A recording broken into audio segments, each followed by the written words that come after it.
Well, hello. Welcome to U.S. History with Lennox. I'm Lennox, and today we are smack in the middle of time period 3 that covers 1754 to 1800.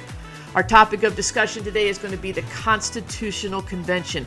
And the big question I want you to focus on today is, what were the differing ideological positions on the structure and the function of the newly conceived federal government?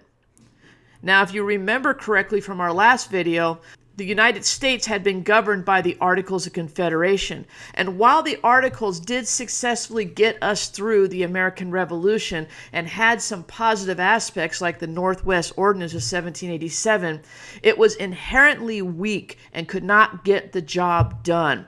This became very apparent during Shays' Rebellion. So what's going to happen is 55 delegates from the 13 states are going to come together in 1787 in Philadelphia and discuss how can we fix the existing articles. Well, what they quickly realized upon arrival is there was no fixing the Articles of Confederation. In fact, what they needed to do was go back to the drawing board and create a brand new government. Now, some delegates, such as James Madison and Alexander Hamilton, are going to be pushing for a stronger form of a central government. And very quickly, many of the delegates agreed that's what was necessary. Because if you remember, the Articles of Confederation were weak because the federal government had no power. So now we need to fix that. So as they're building this new government, several major topics of contention are going to be debated heavily. The first one is the question of representation. How will each state be represented in this brand new government? Well, two separate plans are going to be introduced to the delegates. The first one is the Virginia Plan. The Virginia Plan created a strong central government with a bicameral legislature. A bicameral legislature is a two-house legislature. So our Congress would be constructed of two separate houses, and each of those houses' representation would be based on population. Now, this is coming out of the Virginia delegation, which makes sense because Virginia is one of the largest states in the Union. And so they are going to argue that population should be the driving factor of representation in Congress. But another plan is going to counteract that. It's called the New Jersey Plan, also known as the Small State Plan. And what they presented was a weaker central government with a unicameral legislature, just one house, and every state would have equal representation. Now, if that sounds familiar, you're right, because that's exactly how the Articles of Confederation were set up. But states like New Jersey were worried that they would be shadowed by these larger states and their voice would not be heard. This concept is important to understand, and the best way I can describe it is through an example that I heard from another teacher, Steve Heimler, and I thought he explained it perfectly, so I'm going to share what he shared. Imagine 3 different families going out to dinner. 2 of the families had 3 members, 1 family has 10 members, and they have to come to a consensus of where they're going to eat. Now, the 2 smaller families decide they want Mexican food for dinner. But the larger family, well, they're pasta eaters. They want to go to an Italian restaurant. If each family only has 1 vote, well, that means the larger family is going to be kind of left out in the cold. They're going to be eating chalupas tonight because the 2 smaller families will outnumber the 1 larger family. If you went by total votes, well, then the larger family is going to have the advantage because they can vote 10-6 that they're going to have Italian food. Not everyone's voice is going to be heard. Not everyone's choice for a restaurant is going to be considered. So what we're dealing with is a weakness in balance of power. How do you find a balance where every voice is heard in the decision of where to go to dinner? If you apply that to the 13 states in 1787, the same thing would happen. If it was an equal vote for each state, the smaller states would have the advantage. If it was a total vote based on population, the larger states would have the advantage.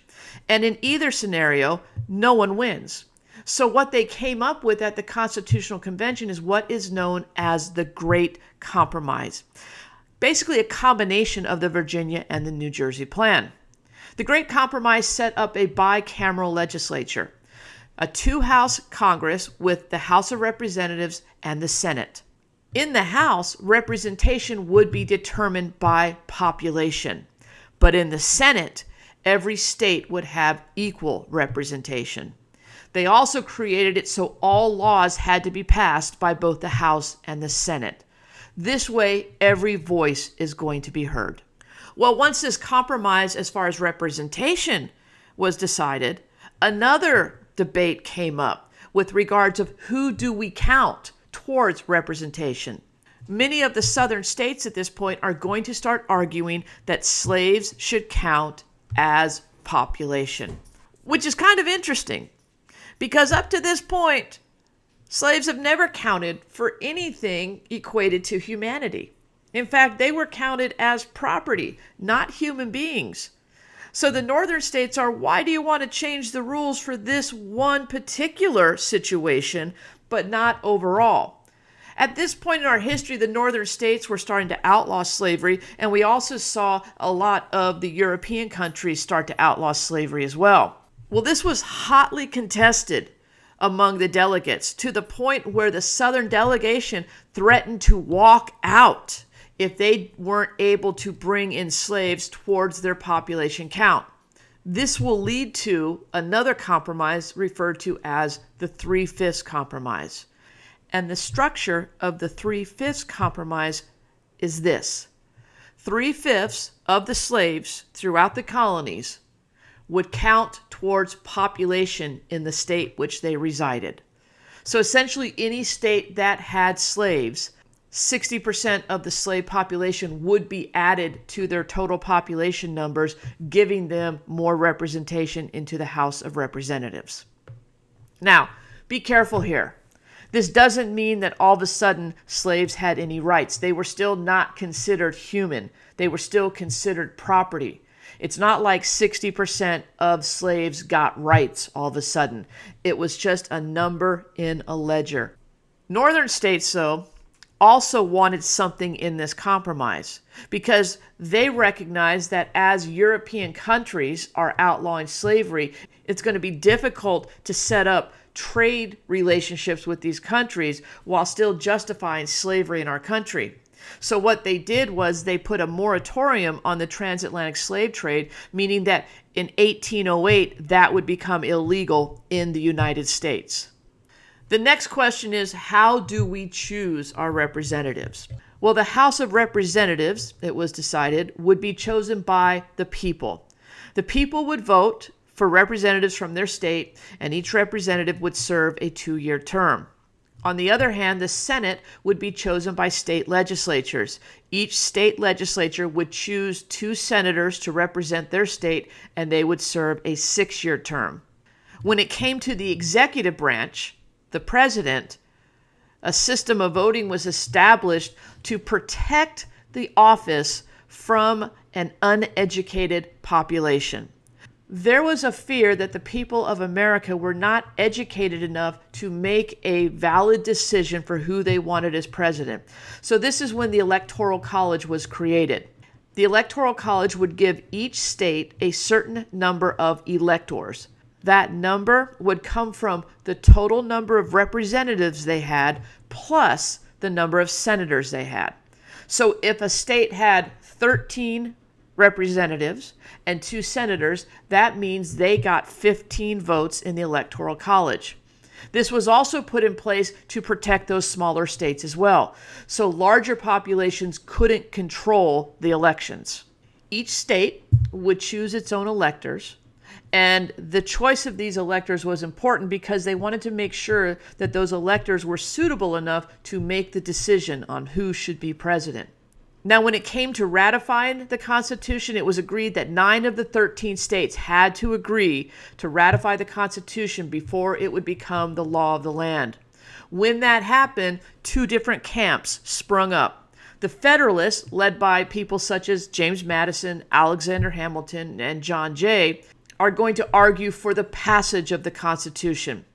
The Federalists were typically people who lived in the cities, and their economies were built on commercial pursuits like trade and manufacturing. They wanted to persuade the people that the Constitution was the best form of government we could have.